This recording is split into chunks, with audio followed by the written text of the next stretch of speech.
Okay, and welcome to the Extended Disc webinar. Today's 30-minute webinar, our topic is new assessments, the Sales 18 Competence Assessment and the FinxS Sales 18 Assessment. It's recorded, so feel free to share it with your colleagues. It's going to be 30 minutes, and because we have so many people online, as much as we would love to answer your questions real time, feel free to just go ahead and type it in the question section, and we will follow up with you after the webinar. So let's go ahead and get started. Welcome. My name is Christina Bowser, and I'm a senior facilitator here at Extended Disc. And joining me today is my boss and president of Extended Disc North America, Marku. Welcome. Thank you. Hi, Christina. Well, we have a lot of stuff to cover, and I'm really excited about these assessments. So can you tell us where should we start? Well, first of all, I want to always say when we talk about the new assessment that launching this new sales competency assessment has been a lot of fun. And the reason it's been so much fun because I've seen that our clients are really immediately going to focusing on how they use the information. They can clearly understand what the report really is telling them without having to spend a lot of time in learning the interpretations. And I think also since we were able to tie it to the DISC assessments very clearly, I think that has been helpful. But one of the things that I noticed recently in particular is that when we are talking about the DISC assessments is that a lot of our clients do not know that once somebody completes a DISC questionnaire just one time on that new FinxS platform, they're able to get multiple assessments without having to pay for those additional reports. So what that means in practice is that, for example, if we are working with a salesperson, we are able to log into the admin portal and reprocess the report in different formats. So for example, let's say that you want to provide a report on time and stress management. You can do it at no additional cost. Again, you simply log into your portal and you just basically reprocess the report. So it allows you to not only provide information for different roles like sales, so leadership and so on, and many, many others, but it allows you also to customize the reports for different types of job roles or industries. What I have found is that when people get a report that is really using the language that is very relevant to their job role, they are much more open to the information contained in the report, and they feel it's for them. Yeah. And also we are able to adjust the reports for different audiences or cultures, what kind of pictures you use, for example, or maybe you are dealing with situation that you only have 60 minutes to go over the report. You can make it more concise and easier to interpret. So that again, once a person completes the questionnaire one time, you can get all these different reports at no additional cost, including the pair reports and the team reports. And also, since this is DISC-based, we also have that new Sales 18 assessment that we'll talk about a little bit later in this webinar. Yeah, so the Sales 18 is a new report, but our sales reports are some of our most popular reports. Can you talk about them a little bit before we introduce our new reports? Yeah, since we are talking about sales applications, of course, most people know the sales professional assessment really well. Again, it's based on that very familiar 10-minute DISC questionnaire, and it's designed in this case for Monica to help her to modify her hardwired behavior, how I can identify the styles of my prospects and then make conscious decisions about how I adjust, how I communicate, how I influence, how I sell to other people. So it really helps me sell better to modify my hardwired behaviors. Then, of course, again, we can log into the system and reprocess the report. And perhaps the sales manager wants a report about Monica. So this report is designed not for Monica, but for her manager. And the report is a little bit different, more concise. But the bottom line is that it helps the manager to be more effective coach, leader, manager with Monica, and how to really get the best performance out of that individual. And then finally, of course, the sales manager may want to look at the entire sales team. So he or she can understand what kind of salespeople I have in my team. How do I need to adjust my coaching style, my management style, leadership style with my different types of salespeople. So all of these reports come from that existing DISC questionnaire. So all of this has been already available, and the new assessments are really to enhance what we can do in terms of helping sales professionals succeed. Well, thanks for the quick review. So, why don't we just go ahead? Let's get right into the first new assessment. Yeah, let's talk about the sales competency assessment. And again, this is a completely different type of assessment tool. It's not based on this theory. And just kind of as a sidebar is that the FinxS assessment platform, the vision with that was always not only to be able to create all these different disc theory based tools, kind of we just saw a couple of examples about those, but also allow us to create new assessments that have nothing to do with disc theory. And the sales competency is first of those kind of assessment tools. And really the purpose for this tool was really and we've got a lot of feedback from Sandler, by the way. I would be remiss if I didn't mention that. Thank you very much for all of the contributions for some of the key franchisees and home office. But the idea was that we really are able to create a very clear roadmap to success when it comes to selling professionals. And we wanted to make sure that the tool is very intuitive. It's easy to use, but it's not as self-explanatory that the sales coach's role is not needed.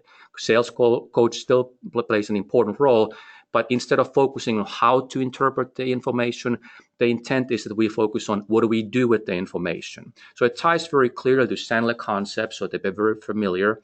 And what we do is we assess 18 sales competency areas that we believe are very critical to someone's success in selling.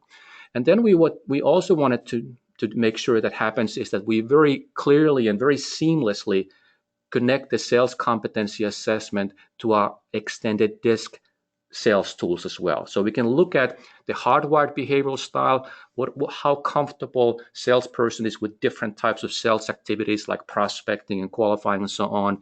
But we can also look at what is the current level of competency in those 18 areas. So what we can do is when sales professionals complete the sales competency assessment over time, we expect to see some progress in how they're developing as a sales professional and how well they're doing in the profession of sales. So, can you talk a little bit, Marku, about how it actually works? How does the assessment itself work? Yeah, and I think a really good place to be started is looking at the questionnaire very quickly. Again, a different questionnaire than the DISC assessment. I want to make sure that that's very clear. But actually, the respondents completed in the same portal. So they simply have a different access code. So that what happens also is that all of the information of the sales competency assessments and the disc theory based assessments now reside in one portal. So you don't have to go in different places to look at the information. You find it in one place. The tool has 99 questions and it takes about 20 to 30 minutes to complete. Now, since it's sales competency assessment tool, it's important to note that it's designed for sales professionals. So if somebody's not in sales right now and they complete the questionnaire, we need to keep that in mind when we look at the results because it's really focused on sales competencies, and we expect that the person is in sales role right now and they have some sales experience. Otherwise, will have very difficult time answering those 99 questions. So, can you kind of give us a quick view of the questionnaire site itself? Sure, it's very similar to what we see on the disc side. You know, when somebody completes the questionnaire, they get the instructions first. It'll tell them that it'll take about 30 minutes to complete. And then they simply type in their name, organization, and that kind of information so we can tie it to the individual very simply in the system. And then they answer those 99 questions. Each question will have 2 statements, and the person is asked to select what describes them the better. So it's a forced choice format. Some of the questions are difficult to answer, but that's part of the process, and it's by design, so we can really understand what their competency level is right now. Again, about 20 to 30 minutes to complete. Okay. So there was that magical number 18 that we talked about, the 18 sales competences. Can you address what they are? Yeah, let's share what those 18 competencies are. Again, you can see them, they tie very clearly to Sandler concepts like building a rapport, active listening, critical thinking, and so on. So we very carefully selected these 18 competencies. And by the way, it's really important that we understand what the definitions of these competencies are. So when you think about prospecting, the report will very clearly define what we mean by prospecting. And when we are helping, let's say, a salesperson to get the results, it is important they understand, again, how it's defined, because a lot of times salespeople have their own view of what prospecting looks like. We are looking at what it specifically means in the context of this assessment. So, Marco, can you show us how they actually show up or appear in the report itself? Yeah, let me highlight a couple of sections of the report. And the first one is what we call executive summary. As you can see, Christina, it's very easy to interpret. We have these scales from 0 to 100, and we provide the score for the sales professional. So if I look at this particular individual, when it comes to prospecting at 10%, I make a little concerned there, because 10% obviously low score. I begin to feel a bit better when I start looking at qualifying and building rapport. But idea, again, is that very intuitive, easy to understand. Frankly, there are a couple of things that we kind of threw into the report by design that it makes it a little bit not challenging, but you may need some help from the sales coach, and in particular that need for approval. High score of need of approval of 99%. Actually, I think most people would agree that's not a great thing in sales, but that's really the only one in these 18 that takes a little bit of guidance from a sales coach, so the salesperson understand what we are really dealing with. I like how this one executive summary page just gives you just an overview of all 18, but I know the report breaks it down. Can you talk a little bit more about that as well? Yes, in the next section, what we call the individual scores, what we do is we take these same scores and begin to really more clearly define what a high score or low score actually mean. So for example, if we look at that prospecting again, we get at that low score of 10%. Really what we are dealing here is with somebody what we call a farmer. They're really more likely to wait for those sales opportunities to just show up magically from somewhere, rather than somebody who's that hunter mindset, who is really taking full responsibility of finding those sales opportunities. And the idea in this section is that the salesperson really begins to understand more clearly what these scores actually mean in practice. Yeah, I like how it relates where your own competence kind of in the spectrum of the sales 18 competencies. Yeah, and it really also helps when somebody is questioning their score and how did I only get 20% on this? Well, let's break it down a little bit further and understand what do we mean by that kind of a score. And what we have found is that salespeople, okay, now I get it. Now I understand. I had a little bit different definition of what that actually means. Yeah, I think the 18 sales competences are very clearly defined and, like you said, very intuitive.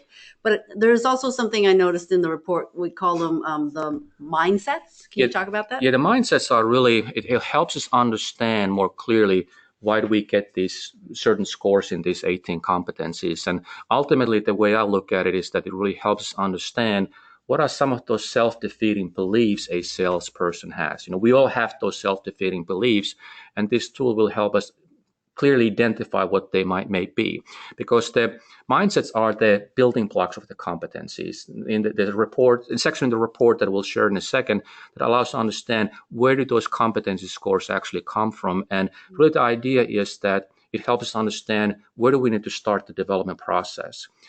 The way I look at the sales competency assessment, and this might be oversimplifying, but it helps me understand what's happening between the ears of the salesperson. The disc helps me understand how they're wired, what is their hard wiring, how comfortable they're going to be certain sales behaviors. And when we combine the two results, it clearly helps understand where do we need to start our development efforts, where are the biggest challenges, or where are our greatest strengths. If we have a hard wiring that is strong, and we also have the strong beliefs between our ears, it's likely that we're going to succeed in that particular competency, that sales area. I like the between the ears. So what are these mindsets that you're talking about? But there are 12 mindsets, and again, they are clearly defined in the report, so I'm not going to spend time on this webinar. But the idea is that, again, when we look at the competency scores and we look at the definition of these mindsets, we can identify the problem areas. Because what we do in the report is we have this section called the mindset summary table. And let's kind of zoom in because there's a lot of information in there. So here we are looking at the first two of the competencies. I'm looking at the prospecting, have that low score of 10%, and then I have qualifying. So for example, if I look at qualifying, the mindset summary table tells me that qualifying score of 67%, which is not a bad score, but we have some room for improvement. it tells me that there are three mindsets that are kind of making up that score. And if those three mindsets are finding the truth, reading the situation, and hunter mindset.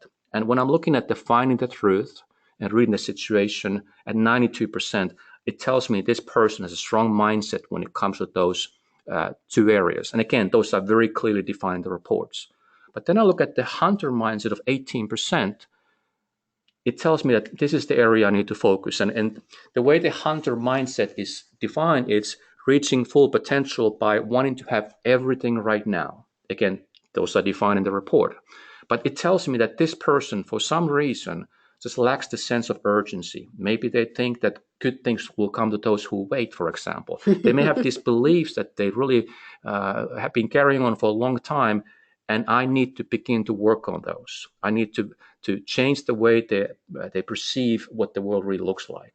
And that allows me to more clearly really identify where do I need to spend my time helping this salesperson to succeed, creating that roadmap to success, if you will. So basically, up until this point, the person has not just an understanding of their 18 competence, but the mindsets gives them more information about what could be holding them back. Exactly. And just like in this report, they can be tailored. You don't have to include the mindset section in the report. I like to, actually, that's one of the first things I jump into, because I want to see what those mindsets are. Then I can very clearly focus on the areas of development, and I can start to ask very specific questions that are laser focus on the areas that we know now that this person has some challenges. Gosh, I like that ability to customize the report that way, because you can even do it sequentially in reports if you wanted to. But, that's right.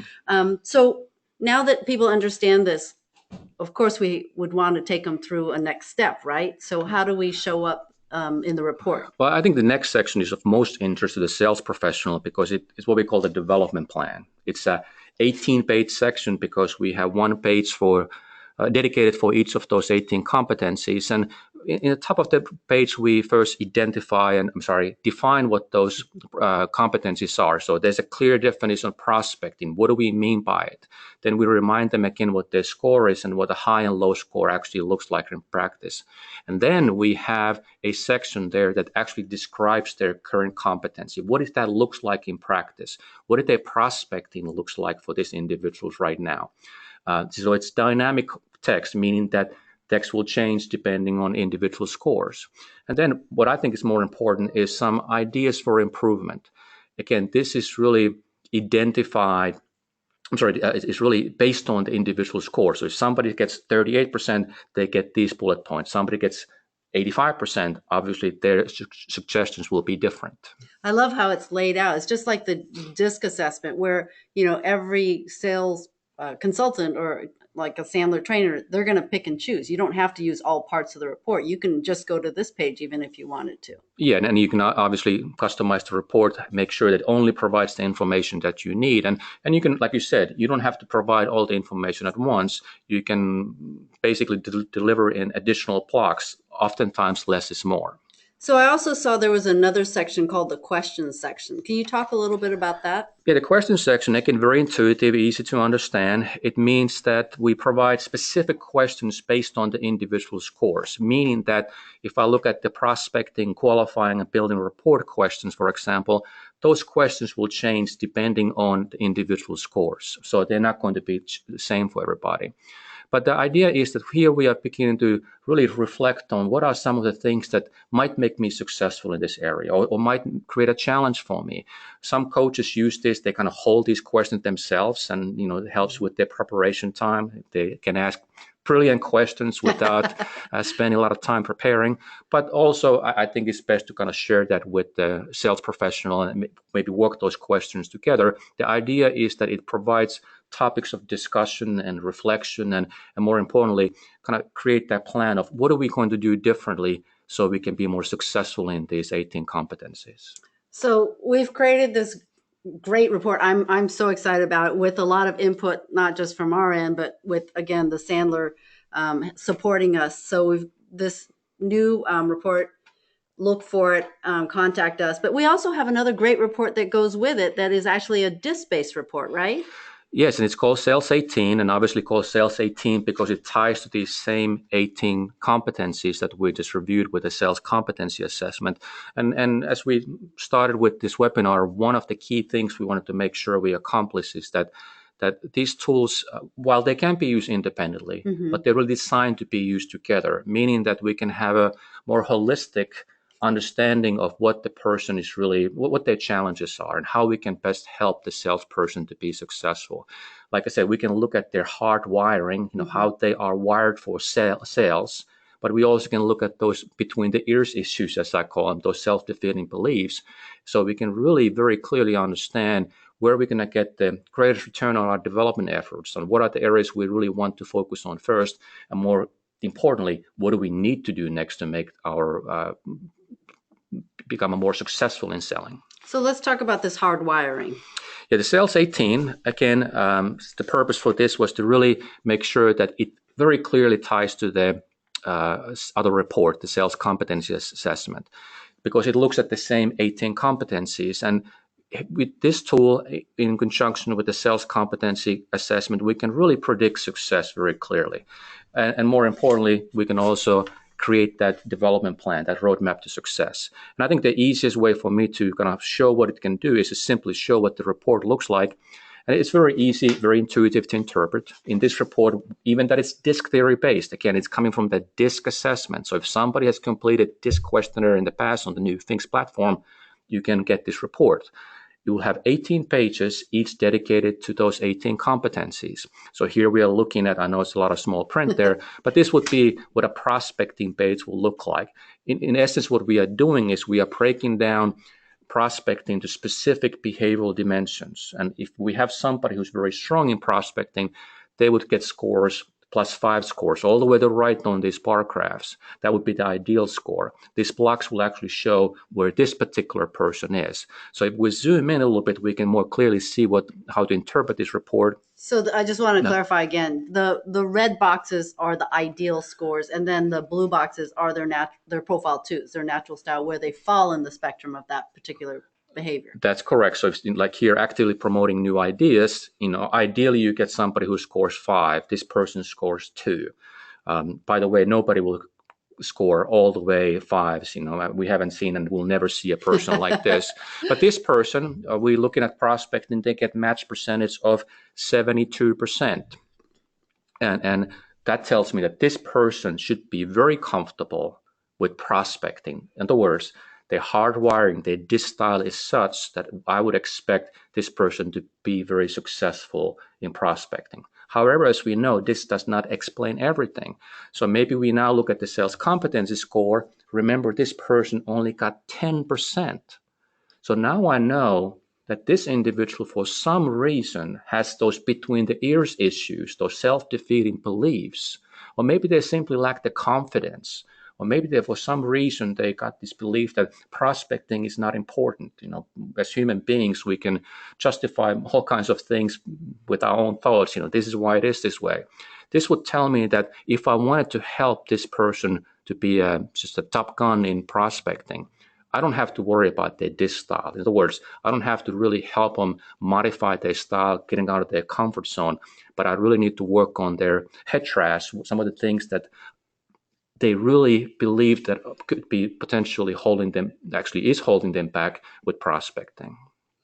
I think what's so great about these new reports is not only are these 2 new reports available to you, but we also have developed, or Markku has developed, some support materials that help guide you as the consultant with that. So everything we can do to enhance what you offer to your clients. Anything else you want to mention, Markku? Yeah, the idea, again, with these reports, that they are very intuitive, but I want to emphasize that the sales coach's role is still important. But what we've seen so far in the last few months since we launched this report, that people learn this very quickly. Of course, like everything else, you need to use it a couple of times to really get that comfort level.